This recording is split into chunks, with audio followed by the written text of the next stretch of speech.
Waghodia road સ્થિત આવેલ શ્રી ગોવર્ધનનાથજીની હવેલી ખાતે વલ્લભકુળ પરિવારના વૈષ્ણવ આચાર્ય હરિરાયજી મહોદયના પુત્ર કૃષ્ણમ બાવાના શુભ યજ્ઞ પવિત્ર શાસ્ત્રોક્ત અને વૈદિક પદ્ધતિ સાથે સંપન્ન થયા હતા। વૈષ્ણવ સંપ્રદાયના વલ્લભકુળ પરિવારના વૈષ્ણવાચાર્ય હરિરાયજી મહોદયના પુત્ર કૃષ્ણ બાવાના શુભ યજ્ઞ પવિત્ર સંસ્કારનું આયોજન કરવામાં આવ્યું હતું। 4 દિવસના ભવ્ય શાસ્ત્રોક્ત વેદ પદ્ધતિથી તેઓના યજ્ઞ પવિત્ર સંસ્કાર સંપન્ન થયા હતા। 15 તારીખથી શરૂ થયેલા આ યજ્ઞ પવિત્ર સંસ્કારમાં 56 ભોગનું આયોજન કરવામાં આવ્યું હતું।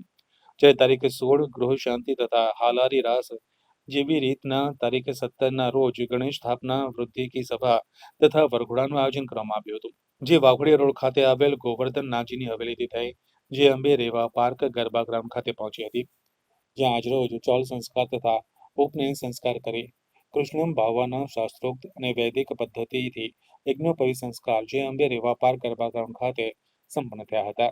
જેને યજ્ઞોપવિત સંસ્કાર કહેવામાં આવે છે, એ યજ્ઞોપવિત સંસ્કાર જે છે ઉપનયન સંસ્કાર, જેનાથી આપણને બ્રાહ્મણત્વ પ્રાપ્ત થાય છે, એ સંસ્કાર જે છે અહીંયા પ્રાપ્ત થાય છે અને એના માટે આ આયોજન કરવામાં આવ્યું છે।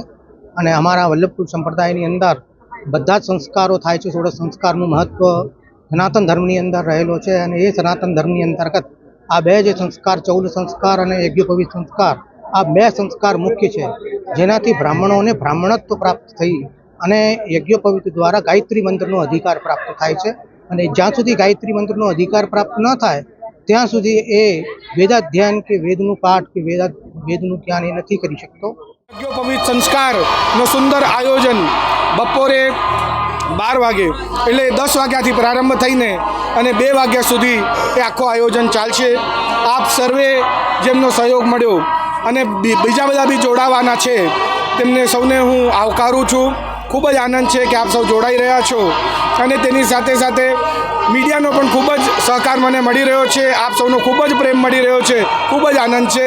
આપ બધા જ આવો, મને ખૂબ આનંદ થશે। આપનું સ્વાગત છે।